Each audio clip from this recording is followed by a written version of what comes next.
Hey everybody, Jerome Maldonado, and welcome to Real Talk on Real Estate. It is Wednesday afternoon, and we got a hot topic for you guys today. This is by popular demand has come back because people have been asking us, Jerome, should we buy warehouse space in America in 2022? I'll change time 1 second here.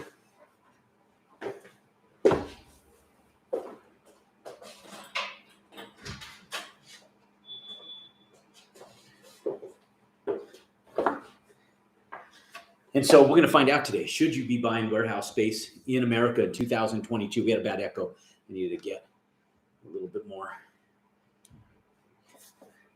open doors in here so we're not enclosed in this office. Okay, and the answer is going to become very apparent here as we go through this today. So this is a very interesting topic, one of the most popular topics that we've talked about in regards to real estate, warehouse space and buying land and building houses. Those two, and apartments, those three things have been the most popular subjects thus far. And so today I really wanted to hyper focus on warehouses in America. As you guys know, 3 years ago, I started becoming hyper focused on purchasing warehouses. And I do have warehouse space over a couple 100,000 square feet that we've purchased. Some of it prior to 3 years ago. And it's been a great purchase even prior to 3 years ago. And the last 2 years, we've acquired about over 100,000 square feet of that warehouse space. Now, why? Why have we been going after it? And I'll tell you, we haven't softened on looking for it. We're still looking for warehouse space. So if you're a broker, if you're a professional wholesaler, and you come across industrial warehouse space, I am still interested in buying. And here's why. So there's no shortage. There's no change in the shortage of warehouse space that I was talking about 6 months ago. We are still over 1 billion square feet short of where we need to be as far as industrial space, warehouse space, for distribution, for all industrial warehouse. We need over 1 billion square feet by 2025. So within the next 3.5 years, we need over 1 billion square feet. And I'm going to go through how big institutions like Blackstone and Prologix are going after this, because those two companies are the big winners in the industrial warehouse space. Right now, those two companies are killing it.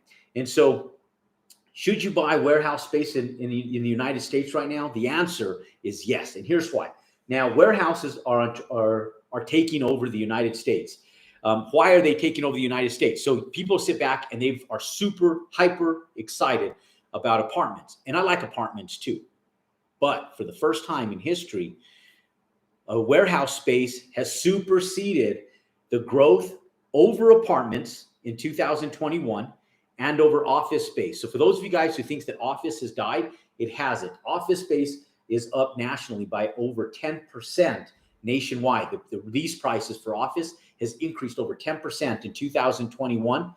Now, apartments, multifamily apartments. So for those of you guys, I know Grant has got apartments sexy. Everybody's after apartments. And one of the people in my inner circle this week, they said, hey, Jerome, they said, do you think that there's any other asset class that can perform better than multifamily apartment complexes?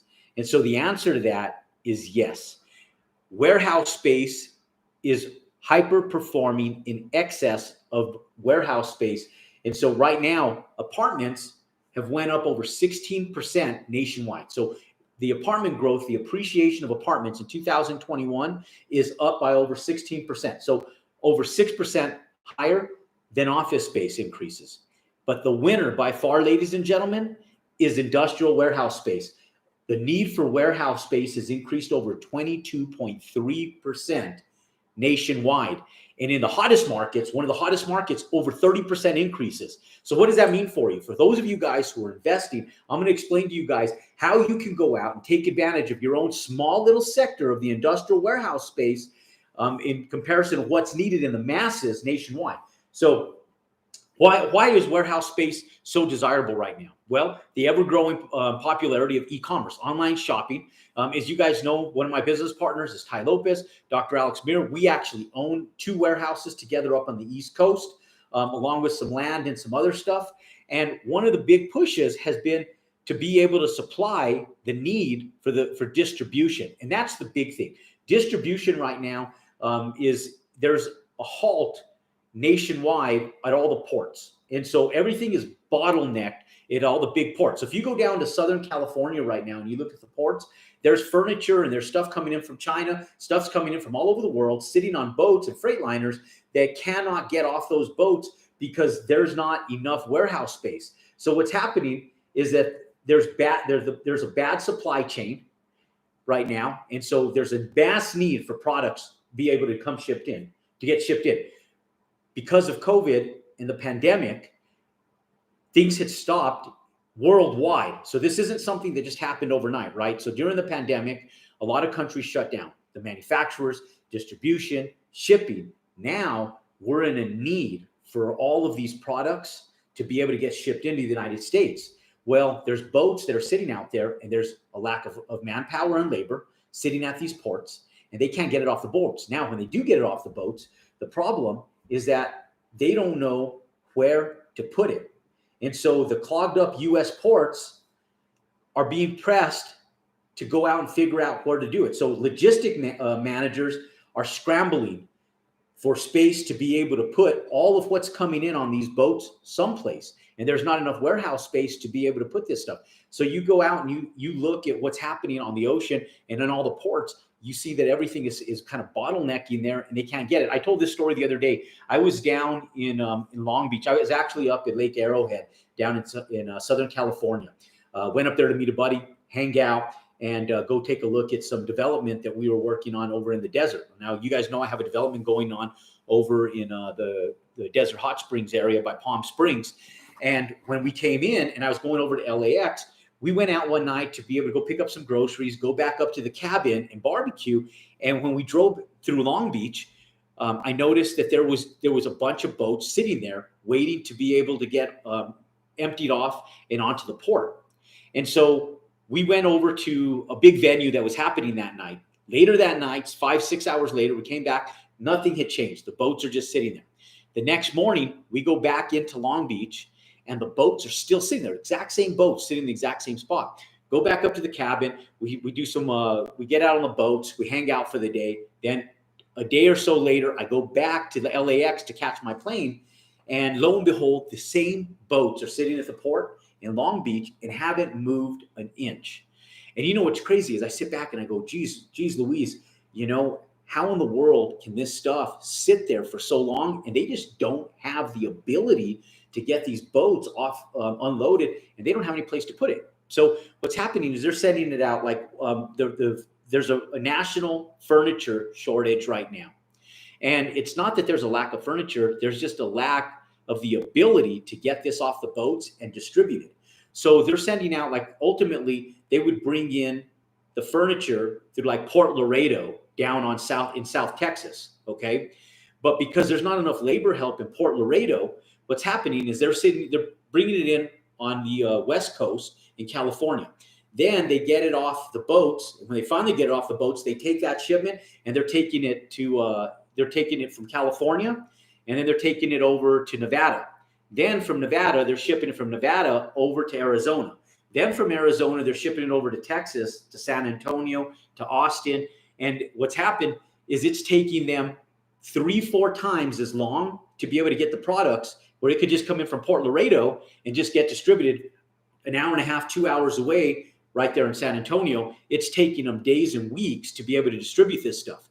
And the largest reason is that this is happening is because there's a lack of storage space. And so it happens to be that there's a little bit more storage space on the West Coast than there is centrally in like Port Laredo and Southern Texas. And so for those of you guys that are in Texas and you guys are following like Elon Musk and some of these people, just a little key hint, there's a mass need for warehouse space in that regards. And so one of the reasons that we were looking at warehouse space, and we've been working on acquiring warehouse space for the last 3 years, is primarily because we knew that e-commerce was hyper expanding, and the COVID and the pandemic just made it accelerate by 20 times.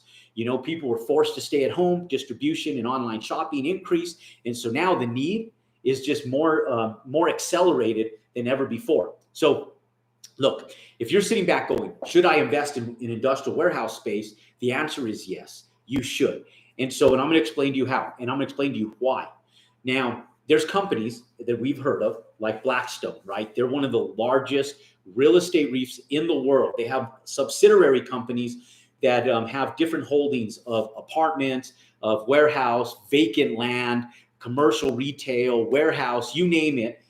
They have it. In fact, they're the largest buyer of single family homes for rentals than anybody else in the world right now. Then there's other companies. The second winner is like Prologix. Those two companies are the winner. In fact, Blackstone this year took their warehouse holdings from one of their subsidiaries, and they leveraged over $1.8 billion. They leveraged out of those properties so that they could go out and build they're going to leverage $5 billion. They're going to take $1.8 billion that they've already refinanced out of their properties, and they're going to spend $5 billion building out over 30 million square feet of warehouse space in 2022, and they feel like they'll be done by 2023. So if a company like Blackstone is taking $5 billion and investing into 30 million square feet, taking advantage of fulfilling almost a third of the needed inventory over the next 5 years, ladies and gentlemen, what that tells me is that we should all be buying industrial warehouse space. And so being that inventory is really tough, one thing that we've done is we've looked to acquire warehouses with extra land or retail with extra land. And here's the benefit of it. So real quick, we have a question on here. Benny, could you sublease a warehouse if you don't have the capital? Yeah, you can sublease a warehouse if you don't have the capital. And I'm thinking if you don't have the capital to fulfill it and run it yourself. But yeah, you want to sublease it. I don't want to be running the logistics of a warehouse. In fact, I prefer not to. I'd rather just lease it out and have somebody else fulfill that. In fact, one of the warehouses that I have that's over 100,000 square feet independently, that warehouse has 6 different tenants in it, and I don't facilitate any of it. It's done through a management company that takes care of the leases and the logistics of running that warehouse. And then a lot of the other 3 warehouses that I own, one of them has multiple tenants and the other 2 have individual tenants in them, and they're triple net leases, and they take care of them. And here's what I love about warehouse space is that typically you don't have a lot of exotic landscaping. You don't have a lot of maintenance there. It's a simple shell of a building, and you have typically bays where you can come in semi trucks can unload and load inventory products, whatever they're doing. And you have a lot of land where, like one of them, we have a tractor rental place, an equipment rental supply place that leases from us, and they just facilitate some of the land for their equipment, their tractors, their lifts, their scissor lifts, and so forth and so on. And so we just lease to them, and then they do their stuff. Another company that we have is a small, I shouldn't even say it's small. They do industrial mechanic work. And they do a lot of stuff for the fire departments in the city that it's in. And so they work on these big, heavy industrial big rigs, these big fire engine trucks, semi trucks, stuff like that. And they facilitate business out of there. So a lot of cool stuff like that. And Laredo is a good spot for warehouses for cash flow. Yeah, I mean, any place like by the ports, really good place. Here's the problem is that there's a shortage of open land for developers. And so open land has become very scarce for warehouse development. So right now, what it's happening is it's forcing developers to find unconventional spots to be able to go out and develop. Okay. And that's the thing. Cities have to be on board with this stuff. And one of the big problems that happens with a lot of municipalities is they're fucking stubborn, okay? And so what ends up happening with a lot of municipalities is you get this person making $60,000, $70,000 a year. They're pushing paper and they're signing off stuff in plan review and in part of the city development planners, okay? And some city development planners, very progressive, awesome to work with, and some of them are a real pain in the ass. And so a lot of times we as developers go in and we say, okay, we get on the phone with a city development planner. We say, okay, we understand that there's a need for industrial warehouse space in your area. We would like to develop it, and we have this, and this land that we'd like to develop it on. And so what happens is a lot of times one of two things happens. One, they'll sit back and go, we realize that there's a need and we'd love to work with you. Can you come in and we'll sit down, we'll develop a progressive plan and see what you're doing, see what your game plan is. And then so we'll work and we'll sit down with them, and then we'll go back to our architects and have them develop a game plan that's conducive for both the city growth, city development, everybody, ourselves, profitability for the developers, the finished users, everybody. Second thing that happens is that we get pushback. And so city developers come back in, they go, well, we just don't have enough zoning to be able to allocate that type of land use right now. And so they make us hire consultants. We jump through hoops, trying to do pre-development planning, doing entitlements, trying to get designs, engineering, architecture work, which is very extensive, very expensive, very extensive in relation to the workload that's needed from surveyors, civil engineers, and architects. Okay, and so just to be able to get entitlements. And so what ends up happening is when you get pushback and you're spending all this money, if you're going to continue getting that pushback, you withdraw and you say, you know what, I'm going to go somewhere else. So in a lot of ways, you sit back and go, okay, can I find pre-existing warehouse space? And that's what we landed up doing. And so for the first couple of years, we were very successful going out and purchasing pre-existing warehouses and not getting a lot of pushback because we already had it. In fact, so much so that one of the lots that we had an extra 13 acres, and we're going to be developing 100,000 square feet of new build on that. Now, how can you profit from it? So one of the big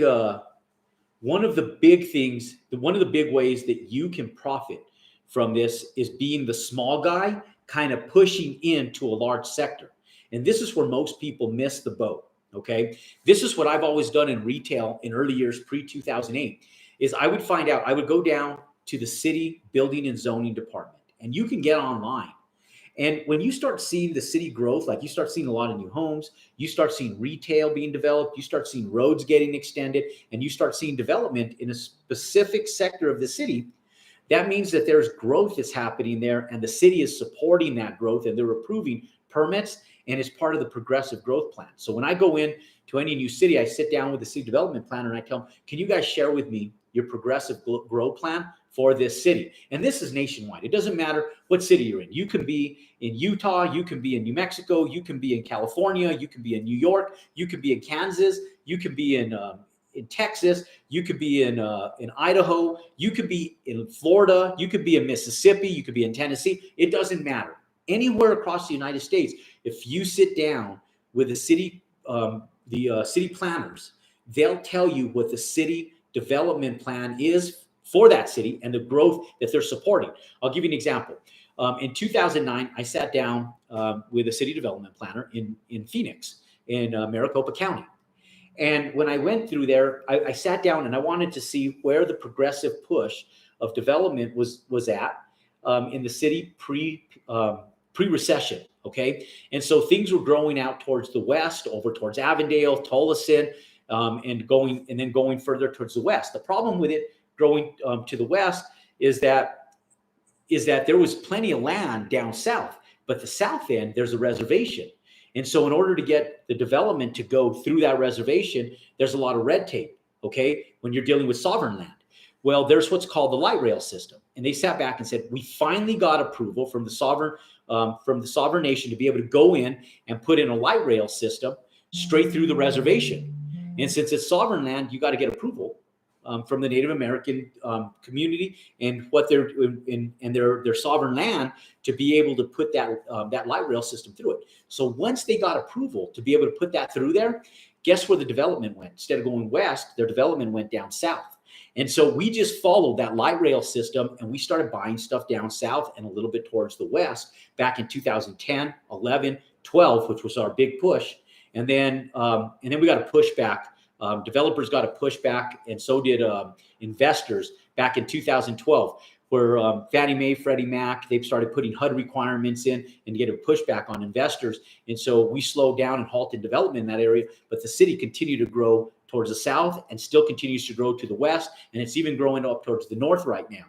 Now, that's just a simple theoretical example of what happens. Now, anytime we go into a new city, we sit back, and I remember going to Raleigh, North Carolina, and sitting down with the progressive planners and saying, okay, where is your growth happening? And so a lot of it was going down towards Durham. right? And so we sat down with them and we found out exactly where the progressive growth plan was. Lo and behold, we found that companies like Lowe's were going in, companies like Walmart were going in, distribution centers for like Target were going in, and same thing in Chicago. When we went into Chicago, we went down and we said, okay, where is the growth happening? Well, it's not happening in the hub of Chicago. Why? Because the Great Lakes are right there. You know, it can't grow towards the east because there's water there. So it can grow towards the south, right? The southern part of Chicago has to grow, and that little horseshoe of area towards the west and the east, growing out of the south, is what's going to grow in the Chicago corridor. But where in that southern corridor was it predominant? We found out there was two sectors in the Chicago corridor that were most predominant in industrial warehouse space. We found out that Ferrara Candies was building $1 billion warehouse that they were putting in there. It was over 300,000 square feet. We also found that Facebook was putting in 2 giant warehouses, and then Target already had one there. And right behind us, a neighbor was 3M. So when we were going in, we were shopping that area, we found out that was one area. Then what we also found out by talking to the progressive planners is that the Amish community had a lot of farmland that was owned by the Amish people right around that. So there was a little cusp that was undevelopable unless we could deal with the Amish and purchasing that farmland. But then it skipped over into another municipality. And so when it skipped over into that other municipality, we found out that the industrial growth for the Amazon was just a few miles over the cusp of that Amish community, where all of that farmland was over in Illinois. And so we realized that was also a good area to go and invest in. So instead of reinventing the wheel and going in and trying to get on the MLS, the multiple listing, or trying to get on LoopNet or one of the big search sites for commercial real estate, we just went straight to the source. And the source was the progressive planners, right? The city development planners in that municipality. And then we'd go in and say, okay, they said, this is where the growth happens. And then they may not have jurisdiction over this municipality, but they have this one.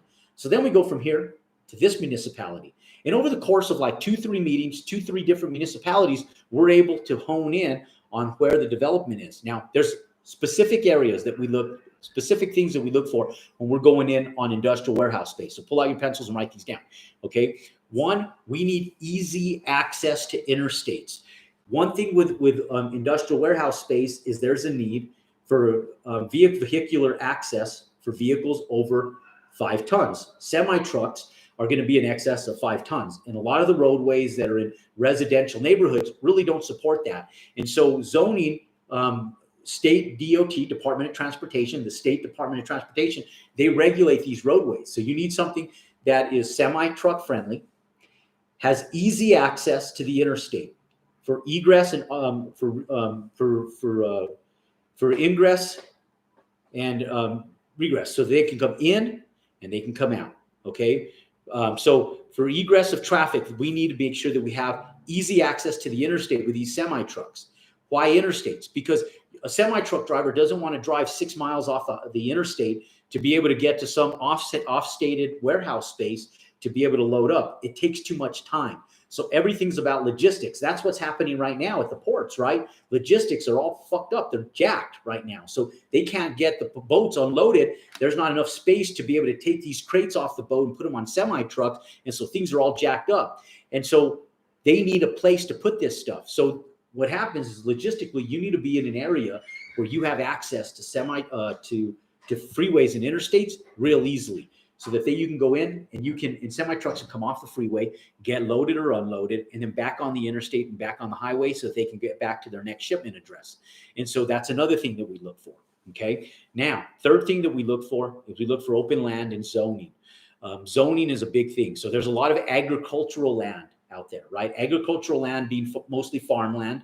And there's different types of agricultural land, but most of it is some type of farmland that's being utilized for farming, solar farming, windmills, cattle, growing, vegetables, whatever it is. But there's agricultural land, and you guys drive by it all the time. If you guys go out in the country, it doesn't matter if you're on the East Coast, West Coast, doesn't matter. You can drive straight through Pennsylvania, which most people think is East Coast, highly populated. You're wrong. You drive through Pennsylvania; it's one of the prettiest states in the country, and you have, and you end up having a ton of open space, mountain areas, snow, so forth and so on. And so really, really highly desirable areas to be able to get on and off the freeway. In fact, Pennsylvania is one area that's an incredible market right now for warehouse space. In fact, I was just reading that Bloomberg was talking about what the need for warehouse space up north in the Pennsylvania area is. So just FYI, if you guys are up north like that, you might want to look into that. Now, why is zoning important? Because you go into this agricultural land, okay? You sit back and you go, okay, how can I make this agricultural land financially viable? Like, what do I need to do to make that agricultural land viable? Well, you need to go in, you need to talk to the city municipality and see if you can get zoning on it. And so anytime that you're dealing with entitlements for zoning, there's expense involved because you got to show them what your plan is. You got to get a survey of the land that you're looking to acquire. You need to do, you have to get an architect to plat what you're proposing in regards to your warehouse space. And you want to make sure that that municipality supports that. Now, here's the easy one. If you want this tip, here's the easy way to do it. Okay. Now, if I come in and I call locally here in Albuquerque, I'll tell you, because that's where I live, is just outside in the mountain areas. And one of the big reasons that I don't develop here, and I'll tell this, and if you guys are from Albuquerque and you're a political leader or you're a zoning official, I just want to tell you guys from my heart space to yours, pull your head out of your ass, because I take millions of dollars and I deploy it into other states because you guys are a real pain in the ass. So I don't develop here because anytime I go in to try to do large developments in my own city, it's like pulling teeth, where I can go into another state, another municipality, have to jump on a plane to get there. And even as much work as that is, it's way simpler to be able to go out and develop like in Arizona, to go and develop up in Washington State, and to go and develop in other areas as opposed to developing in my own hometown because of the red tape that's involved. So what I do is I pick up the phone and I talk to the municipal leaders. First, if I can't get somebody on the phone, that's already right there a hint in itself. Second thing I look for is once I do get them on the phone, I just tell them the area. I'm organized. I tell them exactly the land that I'm looking at buying to be able to develop or what I'm doing as far as my development plan. And I ask them, look, here's my plan. I know you guys have a need for industrial warehouse space, but my question to you is it's not zoned for industrial warehouse space in this area. I'm considering building 50,000 square feet, 100,000 square feet, whatever it is, of industrial warehouse space. Now, if I do this, it's currently zoned agricultural. I would need like a mixed use or industrial zoning in this area. Would you guys even consider and support me on that? And here's why I ask that, because it does have to do a lot with the homeowners around there. Like, does it fit the model of what's happening in that area as far as its progressive growth plan? But if the municipality itself won't even support it, you're going to get friction from not only the neighbors, but the municipal leaders as well. So you want to be able to have, so the fourth thing we need in order to go in to build warehouses is we need municipal support. Okay. I need municipal support. I need them to be able to say, you know what, we know that there's a need. Anything we can do to help you in your development, we're willing to do so. And then we go in and we find out, can the public utilities handle it? Like, what's going to be involved in infrastructure? So number 5 is, do I have municipal support? And 5, can the public utilities in that area handle what we're proposing to do? Okay. Now, for most of you guys who aren't independently wealthy already, and you're not Blackstone or Prologix going in and building million square foot warehouses, the answer is going to be yes. You know, you're building out a 20,000 square foot, 15,000 square foot, 10,000 square foot warehouse space. The answer is yes. There's going to be plenty of sewer, water, and electric to be able to fulfill what you're looking to do. You may have to pay to get those improvements brought in, but more than likely, there's plenty of usability in that regards. Now, if you're going to go out and do big developments, that's when you really want to check on that stuff. Okay, so how can you be the small guy in a big ocean? How can you be the small guy taking advantage of profits in a big ocean of warehouses? Because 1 billion square feet is a big giant number, correct? Yes, it's a big number. So look, ladies and gentlemen, if you like the information that I'm giving you and you want to be notified, give us a thumbs up if you like the content that I'm going over with you, and then click and subscribe to our YouTube channel for more content so you're notified with more content just like this. And so ladies and gentlemen, here's how you can become a small in a big you can become a small giant in a big ocean. Okay, 1 billion square foot is a big number. How do you become one of those that takes advantage of whatever you're doing? Here's how. Okay, now, and when I say whatever you're doing in the industrial warehouse space, here's how. You can go in and you can go and build little 12,000 square feet. Now, if there's like a perfect business model, this would be my perfect little business model in comparison to everything else, right? For those of you guys getting started, you're saying, okay, I want to get in the space, Jerome, but how? So what I go in and I look for is I look for buildings between 7,000 square feet and 12,000 square feet, okay? Now, this is a multiplier, okay? And what I mean by a multiplier, it's a multiplier per acre, okay? You can get approximately 12,000 square feet of warehouse space under roof per acre, approximately. Now, there's requirements on that, right? Like you're going to have parking requirements. You're going to have ADA requirements. You're going to have curb and gutters potentially on new developments. And so rule of thumb nationwide is that you can fit about 12,000 square feet of warehouse space per acre. How do I know that? Because I've developed a lot of retail. The requirements for retail is very similar to warehouse space. It's going to require so much parking space for staff, employees, and customers. And so depending on the use of that warehouse space, is it going to be like office warehouse? You may need more parking space for office warehouse instead of straight industrial warehouse, right? But on average, you're going to need approximately 12,000 square feet per acre of land, okay? Now, what I look for is I try to look for extra land. I'm always looking for free land, okay? How do you get free land? Well, as you guys know, commercial real estate is assessed based on its income model, okay? They can go in and if the building's empty, they'll appraise the building as an asset and say, okay, well, it has no income. I know that the property cost $150 a square foot to build, but it's only worth $70 a square foot to us, the banker, because it's empty. It doesn't have no cash flow. There's not income producing. And so even though the property might cost $150 a square foot to build, it's only going to be worth half of that to us because it's empty. It has no money to it. They don't care about the vacant land. They just care about the income production because the bank's looking at it going, they're underwriting that deal going, we're going to take it over at some point in time. That's what the bank's thinking. Worst case scenario, our exit strategy is we may have to take this over at some point in time. If it's empty, we have to hire a management company. Yes, we have an asset. We can hire a management company, but there's a threshold of time that's going to take us to lease this. And is it viable? And so the bank is looking at it from a financial perspective. Now, if it has tenants and it has an income model, meaning that there's revenue. So you see dollar signs coming in, you take that as a multiplier and the bank sits back and goes, okay, this property is worth X amount of dollars based on an income model, and it can service our debt, meaning that we'll make as much money off of the income model from this property, or at least enough to cover X percentage per year on our money that we use to purchase that. So if they make 5%, 15%, whatever it is, they're looking at that income model and its value. And so when they underwrite the deal, a 12,000 square foot warehouse that brings in $12,000 a month, for sake of example, in rent, is worth the same amount on 1 acre as it is on 2 acres, same 12,000 square feet, same $12,000 a month, just simple theoretical example. You won't be renting that for $12,000 a month. Well, you might now because the increases went up.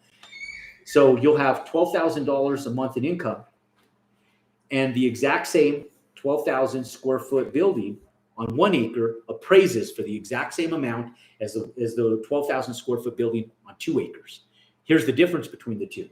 The 12,000 square feet on 1 acre is maximized as far as its buildable space. So the income potential forever is only going to be at the growth rate. So right now, this past year, there's in prime cities, the need for industrial warehouse space has driven rent prices up in excess of 22.3%, more than multifamily. So first time ever. I mean, just unbelievable. And so you sit back and you go, which would you buy? the one with 12,000 square feet on 1 acre or the one with 12,000 square feet on 2 acres? My decision would be the 12,000 square feet on 2 acres, because if it sits where you could build out another 10,000, 12,000 square feet on the additional acre, you have free land. That 1 acre extra is free land to you. Now, the building might not be positioned perfectly to get an entire 12,000 square feet, but what if you could get an additional 10,000 square feet? Now, if you're leasing this at $12 a square foot, which is your annual rate, that's an extra $10,000 per month in revenue. Okay, so if you're looking at it and you're sitting back going 10,000 square feet, that brings you in another $120,000 in revenue. Now, how much does it cost you to service the debt on a warehouse that's 10,000 square feet? Well, let's figure it out right now. We take a 10,000 square foot warehouse. You got free land. You don't have to pay anything for the land because the land is free. And let's say it costs you, depending on what type of warehouse you're building, you can build them super simple for under $100 a square foot, or you can put a little bit more into it, maybe make it LEED certified, and you build it out for like $125 a square foot. So you take 10,000 square feet times $125 a square foot. It's going to cost you $1.2 million to build out 10,000 square feet. Okay, so you have $1,250,000 to build out 10,000 square feet. Now, if you're paying 4% interest on money's cheap right now. You can even get it for lower than that, sub 4%. But let's say you have it at 4% times 0.04. That's $50,000 to service your debt. Now, the national availability nationwide is lower than 1% of vacant warehouse space. So what that means is that there is very little availability of warehouse space nationwide. And so less than 1% vacancy rate nationwide on warehouse space right now. So you have the potential to get an additional 10,000 square feet for $1.2 million. The debt is going to cost you $50,000 a year, and you're going to have $120,000 in revenue. Now, you're going to probably have some increased property taxes. It's a little bit of increased maintenance. But even if that costs you another $20,000 for maintenance, property taxes, insurance, which it won't even cost you that much, but let's say it does, that's $70,000. You still have an additional $50,000 a year in revenue.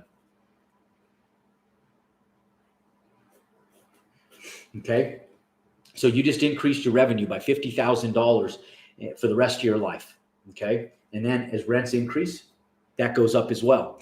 And now you're splitting the maintenance between the entire property. This one property isn't going to be facilitating and taking on the bear of expenses all on its own. Plus, it's new construction, so stuff's under warranty. Very little expenses in that regards. So we look for free land because we can build it out. For a very cost-effective price, where we save several hundreds of thousands of dollars on the land acquisition price. Now, that's a really nice industrial warehouse space. Realistically, you could probably build out 10,000 square feet at about $90 a square foot on a real simple industrial warehouse space, depending on the market you're in.